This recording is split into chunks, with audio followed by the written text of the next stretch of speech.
네, 디모데 전서 3장 15절 보시죠. 디모데 전서 3장 15절. 이 말씀은 디모데 전후서의 요절이 되겠습니다. 디모데 전후서를 전체적으로 구절로 정리하면은 읽어드릴 3장 15절의 말씀입니다. 만일 내가 지체하면 너로 하여금 하나님의 집에서 어떻게 행하여야 할지를 알게 함이니 이 집은 살아계신 하나님의 교회요 진리의 기도가 터니라. 바울이 디모데를 파송한 이유를 먼저 밝힙니다. 동기가 뭔가 하면은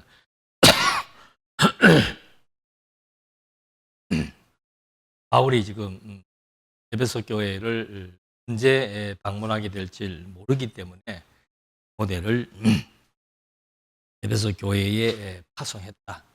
근데 지금 현재 네가 있는 그 에베소 교회의 정체성이 뭔가? 그것은 바로 하나님의 집이다. 뭐 세상의 모임은 여러 가지 형태를 갖고 있습니다만은 바로 디모데가 지금 구성되어 있는 에베소 지역은 바로 에베소 교회는 하나님의 집이다. 그 집에서 네가 어떻게 해야 할지를 지금 바울이 기록한 것이 디모데 전후서입니다. 하나님의 집에서 어떻게 행할 것이고, 그런데 그 하나님의 집은 설명을 합니다. 바로 하나님의 교회요 진리의 기둥. 바울이 디모데를 파송한 것은 하나님의 집에서 어떻게 맡은 바 직무를 감당할 것인가. 그런데 그 집의 특성은 뭔가? 하나님의 교회요 진리의 기둥과 터다. 진리의 기둥과 터기 때문에 디모데 전후서를 총괄할 수 있는 핵심적인 주제는 바로 진리에 대한 확립입니다. 그 진리를 확립하기 위해서 전서에서는 직분의 역할을 부여했고, 직분이란 책임 맡은 직입니다. 장로, 목사, 권사, 집사 이렇게 하나님으로부터 부여받은 직위예요. 그것을 어떻게 어떤 역할인지, 그 역할이 어떻게 주어진 것이며 어떤 일을 해야 되는지를 전서에서 밝혀주고 있고, 그 다음에 후서에서는 직무, 하나님께서 맡겨주신 해야 될 임무, 그것을 어떻게 수행해야 될 것인가. 이게 이제 후서의 내용이. 후서는 한마디로 말하면은 선한 싸움을 싸우는 거예요. 고난 중에도 진리를 위한 투쟁을 하는 이것이 후서의 내용이라면은, 전서의 내용은 이제 하나님께서 이 진리, 하나님의 교회요 진리와 진리의 기둥과 터이기 때문에 그 진리를 어떻게 확립할 것인가 하는 내용이 전서의 구체적인 내용입니다. 그래서 이 디모데서, 디도서, 그리고 빌레몬서 이 세 가지는 교회의 구성에 대해서 말하고 있는 겁니다. 교회는 어떻게 구성돼야 되는가?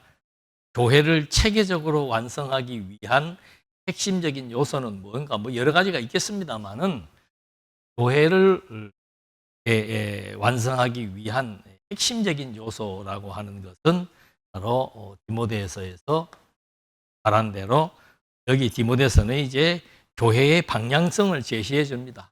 교회는 어디로 나아갈 것인가? 그래서 제일 중요한 게 진리의 확립이다. 그래서 직책을 분담하고 사명을 완수하게 하는. 이 직분에 대한 얘기가 전서에서는 뭐 대부분 많이 나오는데, 그것은 하나의 수단입니다. 목적은 뭔가? 바로 진리에 대한 진리를 확립하기 위해서 직분을 부여하고, 그다음에 그 직분을 어떻게 감당할 것인가 하는 사명 완수에 대한 내용으로 이렇게 디모데서가 구성이 되어 있고, 디도서는 복음의 교회에 대한 건전성입니다. 교회는 정말 건전해야 된다. 교회 내부나 또는 사회로부터 교회 그러면은 뭐 더 이상 얘기할 것 없이 사회 모범이 되고 교회가 지향하는 그 방향에 대해서도 하나님을 믿든 안 믿든 교회는 저런 특성을 가지고 저렇게 존재해야 되는 곳이구나 라고 하는 것에 대한 선명함을 제시해 주는 것이 디도서입니다. 그래서 그 복음적 선행, 건전하다라고 하는 것은 복음적 선행을 말하고 있습니다. 그래서 그 디도서의 내용은 뭐 교회 안 밖으로부터 선한 생활이 바로 이 교회의 건전성을 분명하게 제시해 주는 것이다. 디모데서는 교회의 방향성입니다. 교회는 어느 방향으로 나아야 되는가?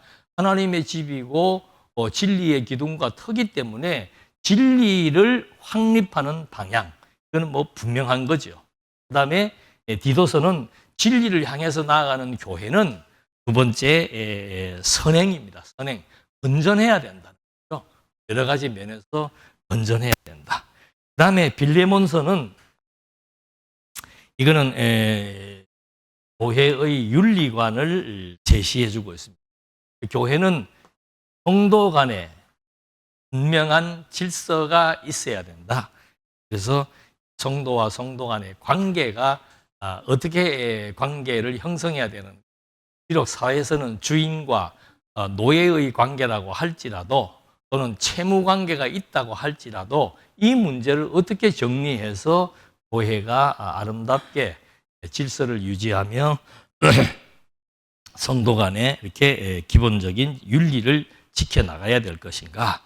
그래서 여기에서는 교회의 진리 분별에 대해서 말하고 있고, 디도서는 건전한 교회란 무엇인가에 대해서 질문을 던지는 것이고, 빌레몬서는 성도 간의 바람직한 관계는 어떻게 정리되어져야 하는가. 이렇게 해서 교회의 기본적인 구성 요소를 디모데, 디도, 빌레몬을 통해서 정리해 준 겁니다.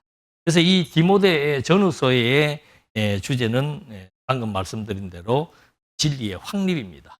그건 목적이죠. 그 목적을 이행하기 위한 수단은 뭔가? 복음의 직책이에요. 복음적인 직책, 일반 사회적인 직책하고는 다르죠. 그래서 교회의 직책은 사회의 직책이나 직무하고는 완전히 구별된 겁니다.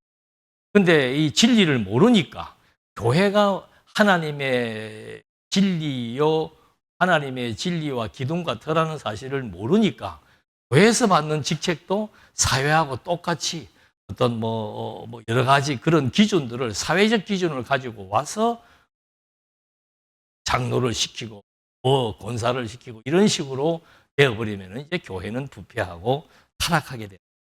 전서에서는 그런 그 복음의 직책, 목적은 진리의 확립이고 수단은 복음의 직책인데 그 복음의 직책에 대한 직분의 역할이 디모데 전서다.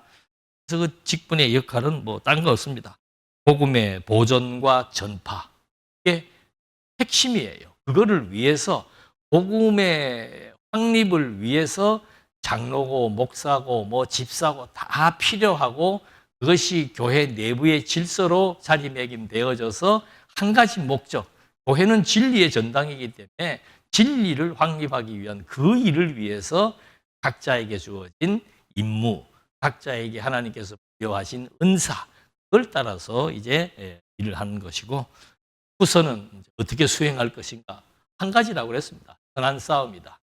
그래서 사도 바울이 디모데 후서에서 나는 달려갈 길 다 달리고 선한 싸움 싸우고 하면서 마지막 유언 죄송합니다. 나오게 기도를 열심히.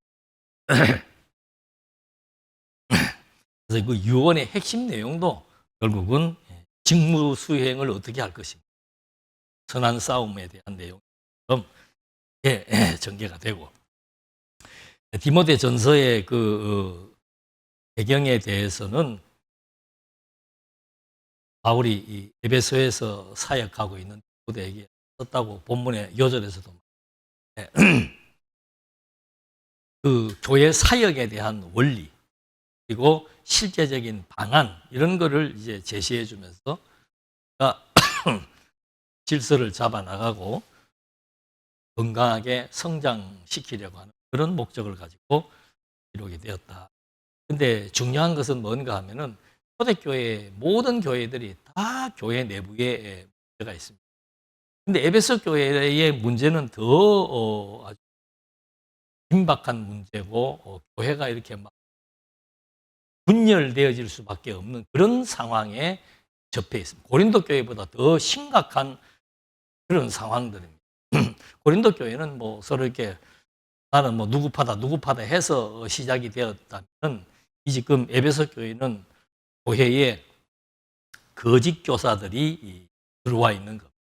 그 거짓 교사들은 영지주의자들. 그러니까 혼합 종교, 기독교도 아니고 영지주의, 기독교, 유대교 이렇게 다 섞어 가지고 완전히 기독교의 본질을 왜곡시키는 그런 거짓 교사들이 교회에 침투해 있습니다.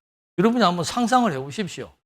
4분의 1은 지금 영지주의 이론 가리키고 4분의 1은 유대교 율법 가리키고 나머지는 뭐 디모데 바울이 전했던 그런 거 복음 사상에 의해서 자기들끼리 모여서 지금 연구하고 있고 거기에 지금 디모데가 파송되어져서 이런 그 교회를 어떻게 지금 정리를 해나갈 것인가. 그게 지금 에베소 교회의 문제지요. 그래서 거짓 교사들이 이렇게 막 아무나 막 교사하는 거예요. 제가 중국 갔을 때도 좀 놀랬던 건 중국에는 삼자교회라고 국가에서 인정해준 교회가 있습니다. 그건 국가의 방침과 지침에 의해서 목사가 움직여야 되는 교회고, 그래서 그 국가가 인준해준 그런 그 우리로 말하면 노회지요. 거기에서 목사 안수를 정식으로 받은 사람들이 있는 그런 교회. 그 교회는 여러 가지 행정 체제는 이렇게 정상적으로 운행이 되지만 국가에서 국가로부터 제재를 받는 그런 교회고, 교회는 뭔가 하면은 국가의 제재를 받지 않고 그냥 자기들끼리 동네에서 모여서 이렇게 이제 교회를 꾸려나가. 그래서 꾸려나가는데 그런 교회들은 이제 정부로부터 이렇게 제재를 받기도 하는데, 제가 그 삼자교회를 보면서 놀란 것은 중국에 갔을 때 절반은 삼자교회 목사, 절반은 뭐라고 그러지? 갑자기 생각이 안 나네. 그냥 자기들끼리 모여서 운영되는, 뭐 쉽게 말하면 지하교회 같은 그런 성격이에요.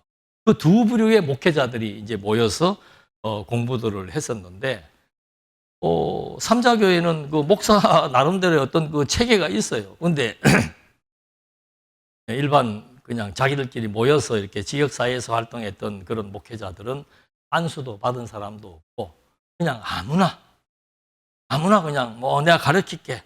와서 그냥 오늘 이 사람이 하기도 하고 저 사람이 하기도 하고 또 자리를 잡으면 한 사람이 하기도 하는데 그런 식으로 해나가는 거. 지금 에베소 교회가 그런 형태다 이 말입니다. 무슨 지금 제대로 안수를 받고 내려온 사람은 디모데예요. 나머지는 뭐 각자 알아서들 뭐 다 가르치는데 제대로 된 이론을 가르치는 게 아니고 거짓 사상을 가르쳐서 교회가 분열 양상을 띠고 있다. 그뿐만이 아니고 이제 뭐 교회에서 남성과 여성에 대한 문제들, 제일 중요한 것이 지도자에 대한 자격 미달입니다. 그래서 디모데서에서 감독은 이러이러한 자를 세워야 되고 집사는 이런 자들을 세워야 된다. 그 말을 하게 된 이유가 뭔가 하면은 교회에 직분자들이 있는데 이게 전부 자격 미달이에요. 자기가 하고 싶으면 하는 거예요. 한동안 우리도 자원이란 말 때문에 혼란을 겪은 적이 있습니다만은 자원은 물론 자기의 내적 사명은 자원이에요. 그러나 내가 그런 사명이 있어도 여기는 공동체고 공적인 단체이기 때문에 여기에서 성도들로부터 인준을 받아야 돼요.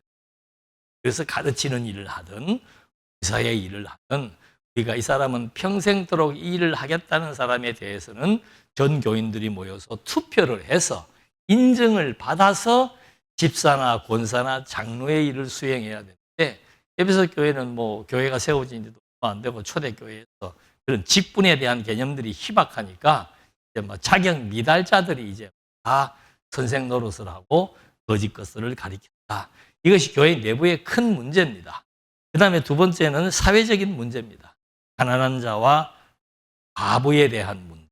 이건 뭐 사회적으로도 교회적으로도 구제의 대상들에 대한 또 한 가지는 아주 그냥 과도한 탐심, 물질에 대한 이 물질관이 완전히 잘못되어 가지고 뭐 돈만 많으면 최고다 이런 생각 가지고 사람들이 막 재물에 탐닉하는 그런 사회적인 현상이 교회 내부에도 침투했기 때문에 그런 문제를 이제 정리하기 위해서 바울이 디모데에게 이제 이런 거 하나하나 유념해서 교회를 하나님의 집이니까 진리의 기둥과 트니까 진리를 중심으로 바르게 세워나가라. 그래서 제일 먼저 그 직분의 기원을 밝히는 거예요. 도입해서 직분의 기원을 밝히는데 1장 1절부터 한번 보시겠습니다. 우리 구주 하나님과 우리의 소망이신 그리스도 예수의 명령을 따라 그리스도 예수의 사도된 바울은 항상 서신서 항상 도입에서는 바울의 의도가 담겨져 있다고 그랬습니다. 구주라고 하는 것은 구세주입니다. 구세주라고 하는 것은 우리를 구원하시는 하나님을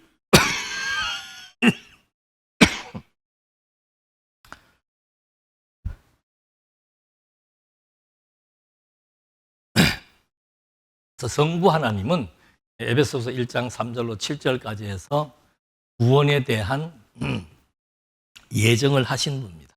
그래서 구주 하나님과 그 다음에 소망이신 그리스도. 그리스도가 왜 우리의 소망입니까? 그리스도를 통해서 부활의 영광에 참여.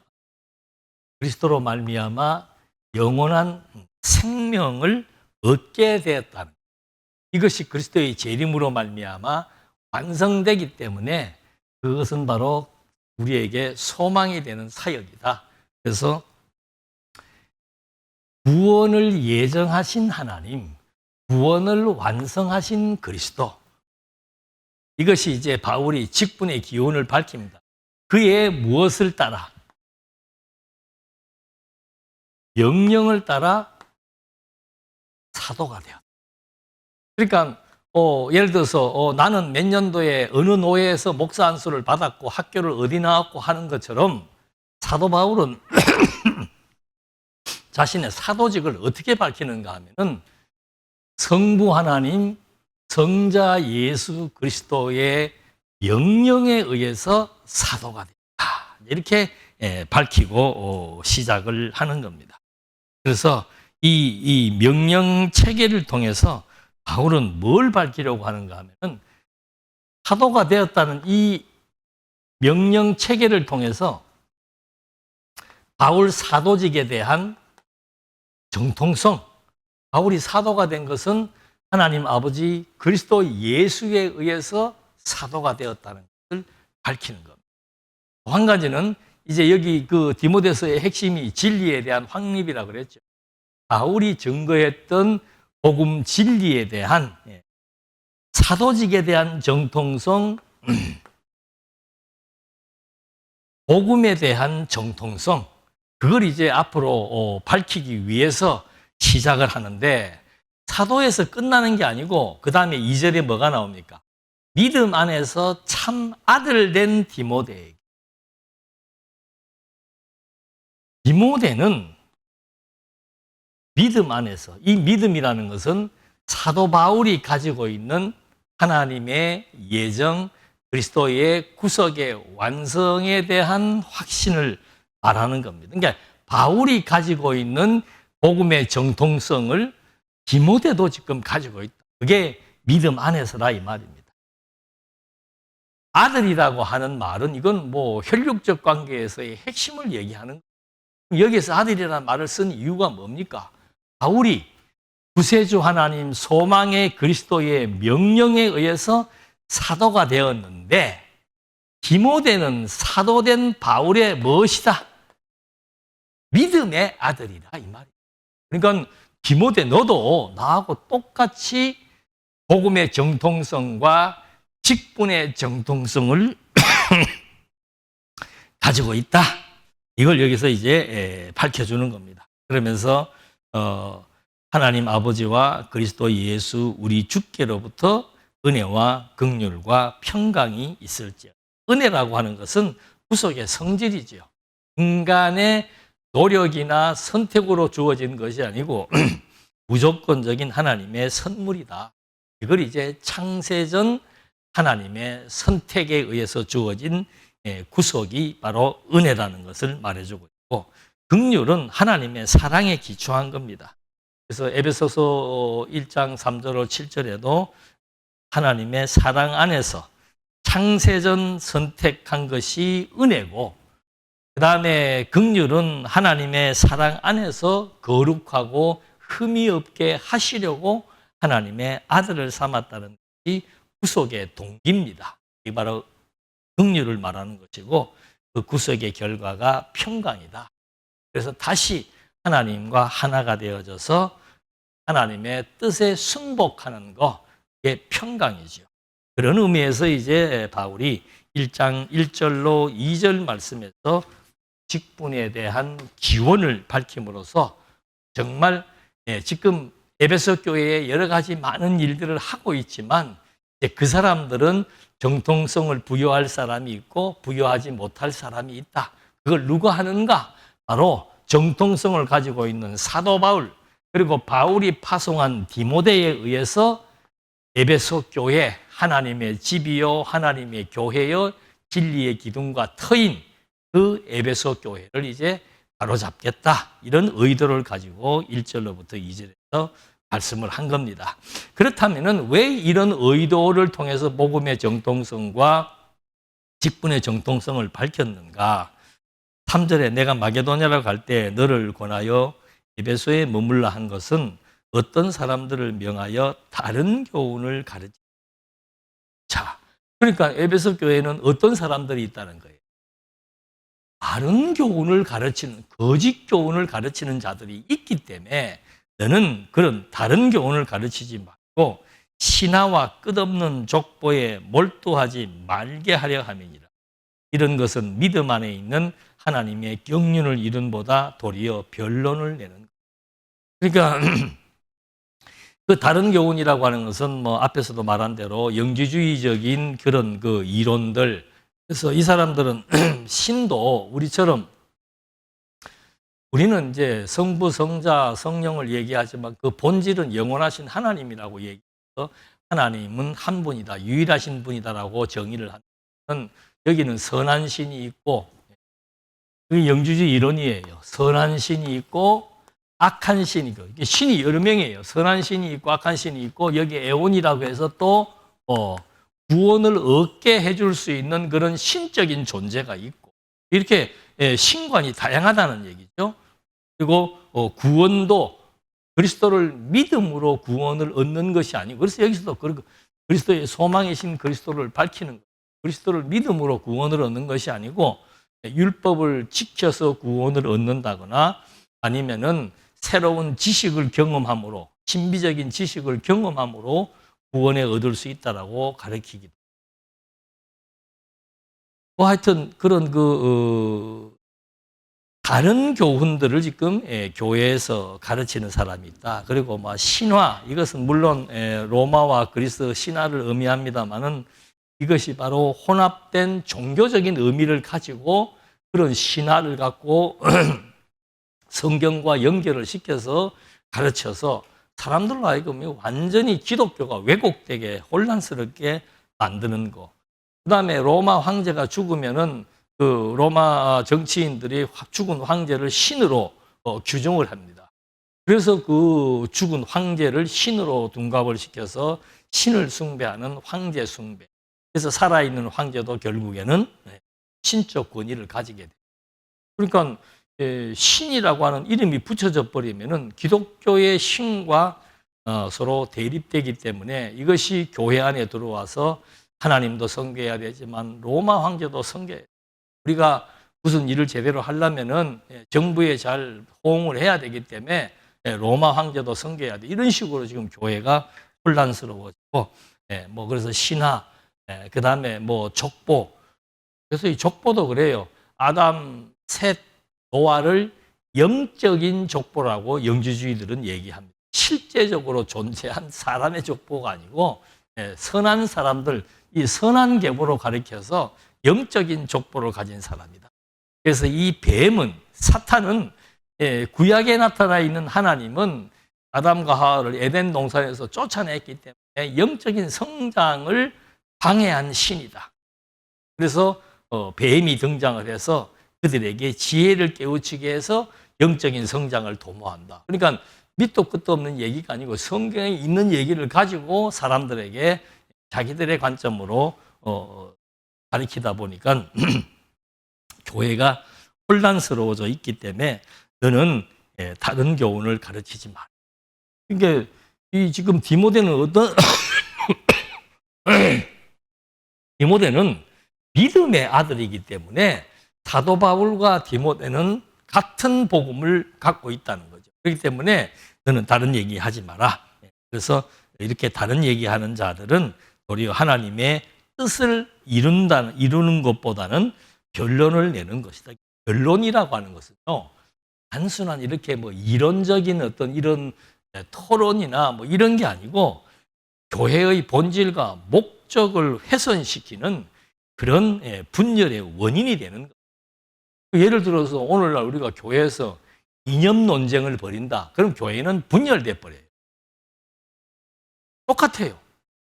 지금 교단도 분열되는 게 이런 이념 논쟁 때문에. 대한민국은 정치와 종교가 분리되어 있습니다. 종교는 정치에 개입하면 안 되는 거예요.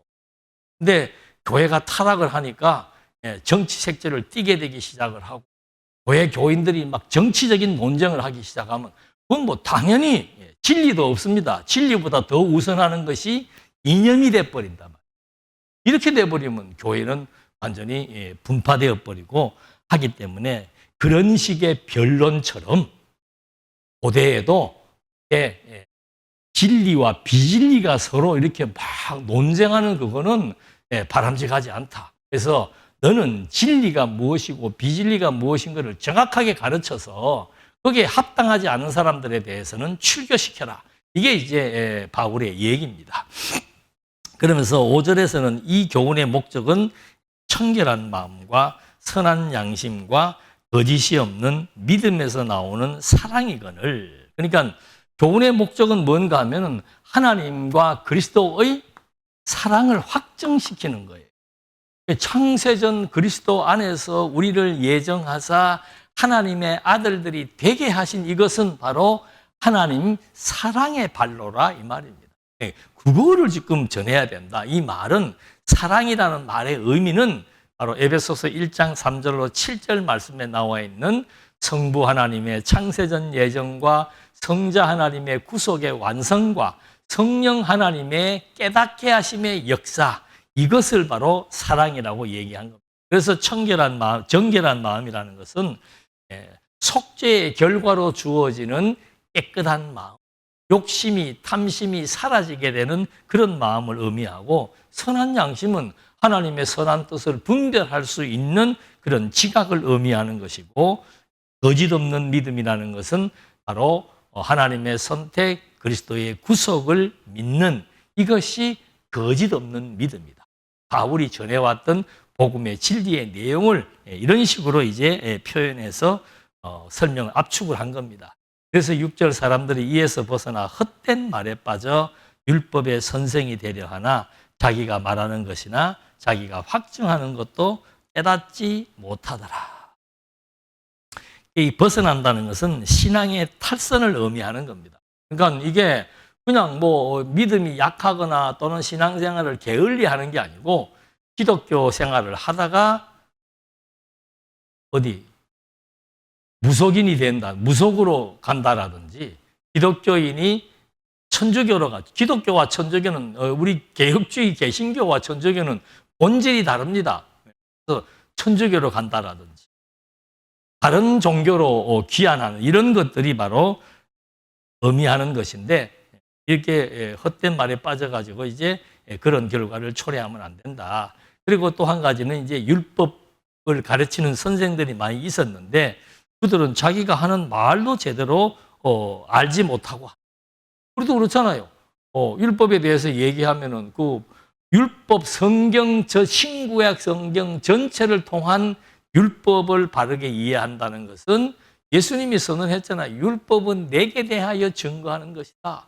율법의 모든 조항들은 율법을 말하려고 하면은 율법을 가르치려고 하는 것은 율법을 통해서 그리스도가 오셨다는 사실을 설명하는 것이고 율법을 그리스도가 완성해서 이제 율법으로 말미암아 정죄받은 우리들을 의인으로 생명을 얻게 하는 그런 후속 사역을 그리스도가 완성했다라고 하는 그런 의미를 말하는 건데 그런 의미도 모르고 율법을 지켜야 된다고 말을 하면서 그 율법이 무엇인지도 모르면서 말하고 있는 그들을 지금 바울이 이 책망을 하는 겁니다. 그러나 율법은 사람이 그것을 적법하게만 쓰면 선한 것임을 우리는 아노라. 알 것은 이것이니 율법은 옳은 사람을 위하여 세운 것이 아니요 불법한 자와 복종하지 아니한 자와 경건하지 아니한 자와 죄인과 쭉 설명이 되면서 거짓말하는 자, 남색하는 자 쭉 나오면서 10절 마지막에 바른 교훈을 거스리는 자를 말한다. 그러니까 율법이라고 하는 것은 다시 말해서 율법은 바른 교훈을 거스리는 것. 율법은 죄인을 위해서 필요한 것이다. 그 죄인은 어떤 사람들인가? 여러 가지 죄를 열거했습니다. 그것은 결국은 십계명을 의미하는 거예요. 하나님에 대해서 불경건한 거, 또 인간이 도덕적인 여러 가지 많은 범죄 행위를 행하는 거, 이것이 결국은 하나님을 모르니까 그런 욕심의 노예가 돼서 행동하는 거, 이건 바로 율법으로 말미암아 율법을 지켜서 구원을 얻는다고 말하는 것은 바른 교훈을 거스리는 행위를 의미하는 것이다. 라고 바울이 이제 율법주의자들에 대해서 분명한 그 선을 정해주는 겁니다. 그러면서 11절에 이 교훈은 내게 맡기신 바 복되신 하나님의 영광의 복음을 따름이니. 바울이 디모데에게 말하는 겁니다. 내가 너에게 가르쳤던 그 복음 내용, 이것은 하나님의 영광의 복음이다. 그게 왜 영광의 복음인가? 처음에 밝혔잖아요. 창세전 구세주 하나님과 소망이신 그리스도, 창세전 예정 그리스도의 구속으로 완성 성령으로 말미암아 깨닫게 하고 거듭나게 하는 이 역사가 바로 하나님의 영광을 드러내게 하는 참된 복음이기 때문에 어리석은 율법의 내용들을 자기가 무슨 말 하는지도 의미도 모르면서 가르쳐서는 안 된다라고 여기서 말하고 있는 거예요. 그러면서 바울이 다시 한번 나를 능하게 하신 그리스도 예수 우리 주께 감사함은 나를 충성되이 여겨 내게 직분을 맡기시. 다시 또 얘기하는 겁니다. 바른 교훈과 거짓 교훈, 왜 바른 교훈을 가르쳐야 되는지에 대한 설명을 하고 그 다음에 다시 사도 바울이 직분을 받게 된 경위를 설명하는, 어떤 의도로서 이 경위를 설명하는지 보시겠습니다. 보니까 하나님께서 먼저 나를 충성되이 여겨서 직분을 맡겼다. 사실 바울은 뭐 충성되게 행하지도 않았죠. 예수를 죽이려고 하는 그런 무리에 서서 그리스도 믿는 사람들을 핍박했던 그런 사도 바울을, 불충한 사람을 도리어 충성된 종이라고 하나님이 먼저 인정해 주었다, 그 말이에요. 그래서 이걸 바울은 은혜라고 얘기하는 겁니다. 내가 얼만큼 불충한 자였는가? 13절 내가 전에는 이방자여 박해자여 폭병자였으나 도리어 긍휼을 입은 것은 내가 믿지 아니할 때에 알지 못하고 행하였음이니라. 내가 믿지 아니할 때에 어떤 행동을 했는가? 예수 믿는 사람들에 대해서 비방하고, 이건 모독하는 것을 의미하는 것인데, 이 모독이란 말이 세상 것으로 안정감을 얻었다, 그런 뜻입니다. 물론 상대방에 대한 비방도 있지만 그 헬라의 원어의 뜻은 세상 것으로 안정감을 얻었다.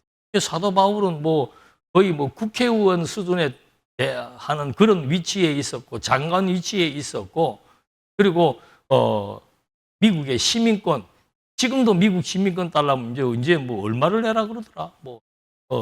14억을 내라고 할 정도로 미국의 시민권이 대단한 건데, 초대 로마의 그 압제하에 로마의 시민권은 지금의 미국의 시민권과 비교할 수 없어요. 그런 정도로 세상적인 것에 대단한 위치에 있었고, 거기에 관심을 가졌던 그런 비방자, 모독하는 자, 하나님을 모독하는 자였다.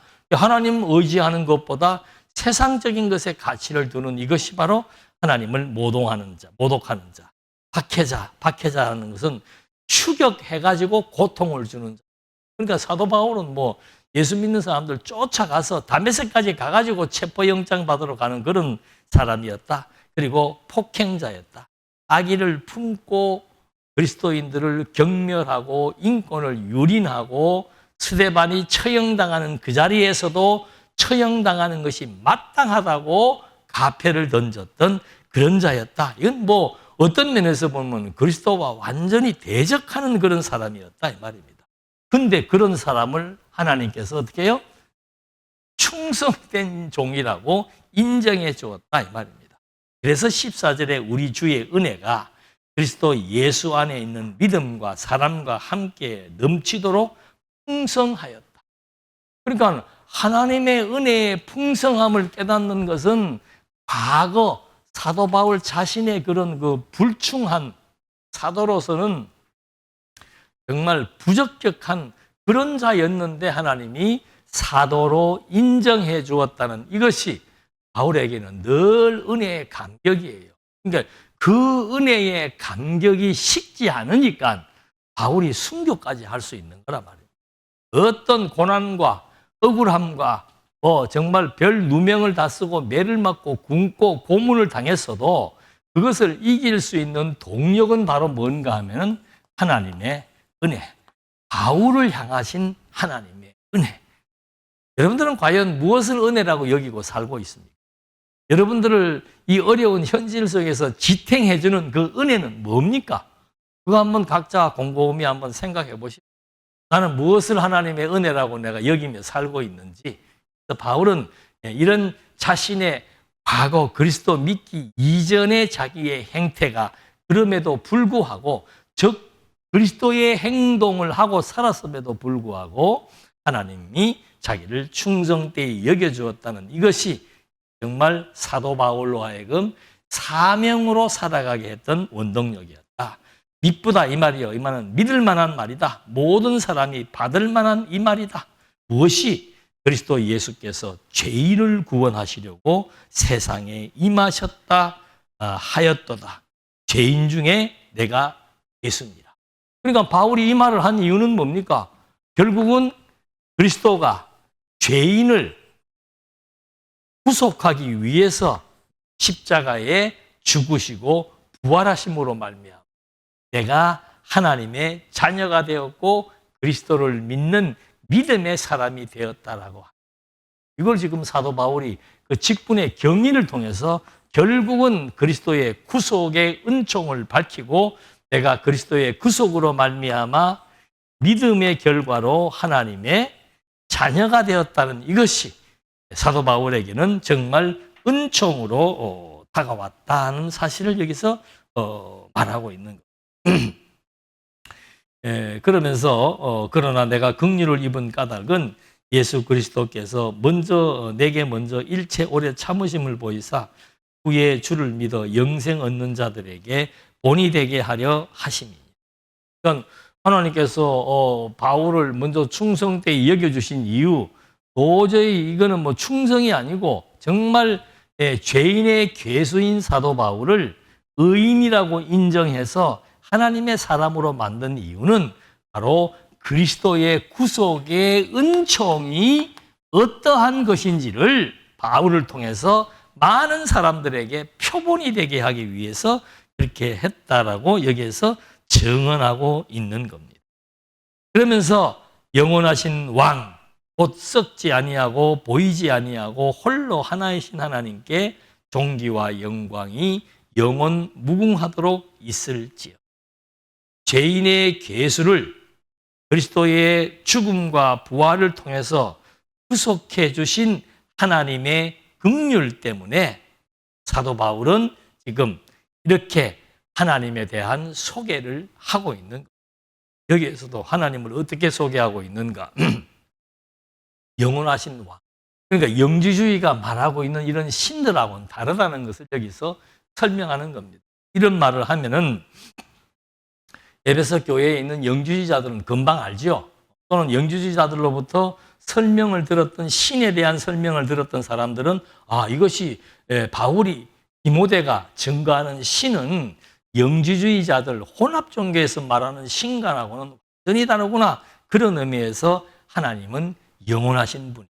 그리고 썩지 아니하고 보이지 아니하고 홀로 하나이신 하나님께 한 분이다 그 말이죠. 영지주의자의 신들은 뭐 선한 신, 악한 신이 있고 중보신이 있다고 가르쳤지만 여기에서는 한 분이신 하나님께 존귀와 영광이 영원 무궁토록 있을지어다라고 말하는 거예요. 그래서 영원하신 신이라고 하는 것은 하나님의 본질이지요. 썩지 않는다는 것은 하나님의 불멸성입니다. 하나님은 멸해지지 않습니다. 그 어떤 것으로 말미암아 하나님은 뭐 존재 자체가 부동한 거죠.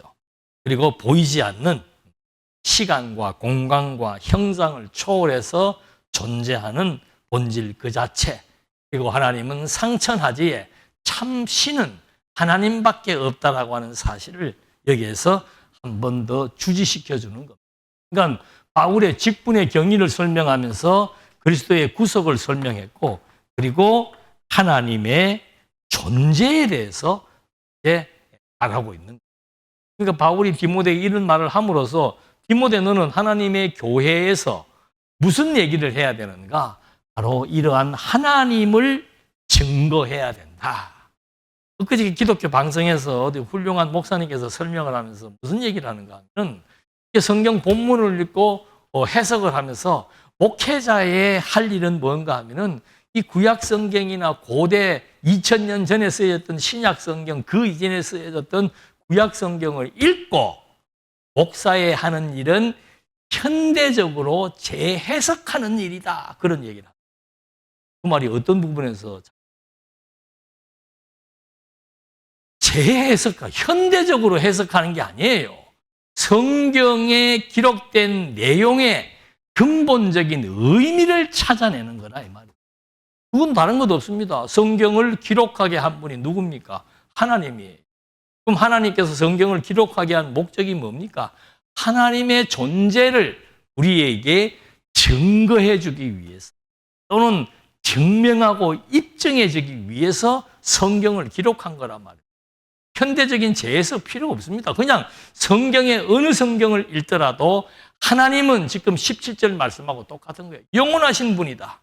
썩지 아니하고 보이지 아니하고 홀로 하나이신 하나님께 존귀와 영광이 영원 무궁토록 있을지어다.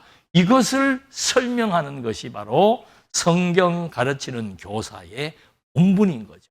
바울도 지금 디모데에게 다른 교훈 얘기하지 마라 이 말입니다. 절대 이단 사설 쓸데없는 이야기를 하지 말고 바로 이렇게 신의 본질에 대해서 증명해야 된다. 18절 아들 디모데야, 내가 내게 이 교훈으로서 명하노니 전에 너를 지도한 예언을 따라 그것으로 선한 싸움을 싸우며. 바울은 디모데에게 선한 싸움 싸울 것을 촉구하고 있습니다. 디모데의 사명이 뭔가? 앞에서 디모데의 정통성을 얘기해 줍니다. 직분의 정통성과 복음의 정통성을 얘기해 준 겁니다. 1장 1절과 2절에서. 그걸 말해준 이유는 뭔가? 디모데 너는 이제 네가 맡은 직분은 정통성이 있다. 왜? 성부, 성자, 성령으로부터 주어진 직분이다. 그리고 그 직분은 무엇을 증거해야 되는가? 바로 하나님의 존재를 증거하되 어떻게 증거하는가? 비진리와의 싸움을 통해서 증거해야 돼요. 이 말은 뭐 치고받고 싸우는 게 아니에요. 끊임없이 비진리, 무신론이 만연한 이 세계에 하나님은 살아계시고 이런 분이라고 하는 사실을 증거하는 것. 이것이 바로 믿음의 아들인 복음의 계승자인 디모데의 본분이라 이 말입니다.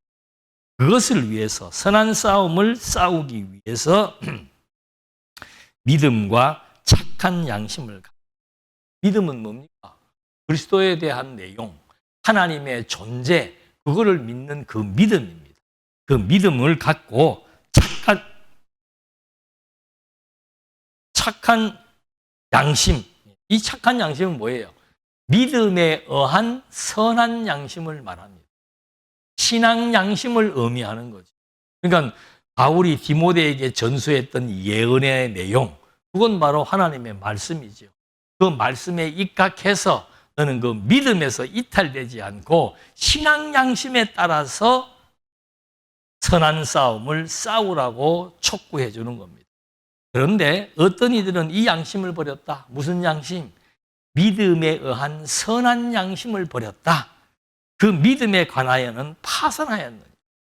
그러니까 이미 믿음을 떠나서 거짓 교훈을 가르치는 사람들, 거짓 교훈에 함몰된 사람들은 이미 이 선한 양심에서 파선되어 버린 것, 믿음에서 파선되어 버린 것, 그 가운데 후메네오와 알렉산더가 있으니 내가 사탄에게 내어준 것은 그들로 훈계를 받아 신성을 모독하지 못하게 하려 함이다.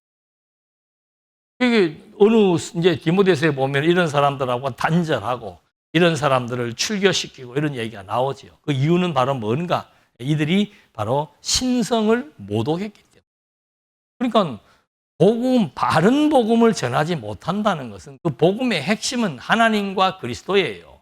그래서 바른 복음을 가르치지 못한다는 것은 신성을 모독하는 거라 이 말입니다. 후메네오는 부활이 지나갔다. 또는 부활은 영적이며 상징적으로 이미 일어났다. 오늘날도 마찬가지입니다. 부활을 상징적으로 푸는 사람들 많아요. 어떻게 사람이 죽었다가 부활하냐. 그거는 영적인 갱신을 의미하는 그런 상징적인 사건이다라고 가르친다. 그건 이미 신성을 모독하는 거죠. 죽음에서 부활하사 영원한 생명을 부여했던 영원한 나라를 세웠던 그리스도에 대한 신성 모독이다 이 말입니다. 알렉산더는 바울을 적극적으로 대적하고 방해했던 자라고 디모데후서 4장 14절과 15절에 나와 있습니다. 그러니까 뭐 적당히 방해한 정도가 아니고 뭐 쫓아다니면서 바울을 박해하고 하는 일에 대해서 방해하고 분열을 조장했던 이런 사람들은 사도 바울이 사탄에게 내줘버렸다. 사탄에게 내줬다는 것은 뭔가 이미 내쫓았다 그런 뜻이죠. 그 이유는 바로 뭔가 그들이 신성을 모독했기 때문에. 그러니까 이 지금 바울이 1장에서 이 엄중한 얘기를 하는 이유는 바로 뭔가? 바울이 자신의 직분의 기원을 밝혔고 디모데가 어떤 바울에게 이미 배워서 디모데는 안수를 받은 자라고 하는 것을 밝힌 것은 바울이 증거하려고 했던 핵심 내용, 그것은 바로 복음 진리, 그 진리를 확립하기 위해서 나 바울은 하나님의 사도가 되었고 너 아들 디모데 역시도 바울의 아들로서 믿음의 아들로서 우리 둘 다 복음의 확립을 위해서 진리의 확립을 위해서 왜? 이 집은 하나님의 교회요 진리의 기둥과 터기 때문에 그것을 위해서 우리의 사명을 완수하고 선한 싸움을 싸워야 된다라고 하는 말을 해줌으로써 이제 정말 비진리가 침투된 교회, 여러 가지 많은 잡다한 이론들이 왕성했던 교회에서 그 교회에 오직 한 가지 진리에 대한 확립만이 사도의 사명이며 복음의 정통성을 유지하는 것이 디모데의 역할인 것을 확인해 본 겁니다. 기도하시겠습니다. 은혜와 사랑이 풍성하신 하나님 아버지, 하나님의 뜻 가운데서 전개되는 디모데서의 내용을 확인해 보며 정말 진리를 확립하고 진리와 함께 살아가는 이 삶이 얼마나 고결한 것인 것을 또 한 번 깨닫고 우리 모두 하나님으로부터 주어진 선한 직분을 위해서 선한 싸움을 감당해 나갈 수 있도록 인도해 주시옵소서. 예수님의 이름으로 기도.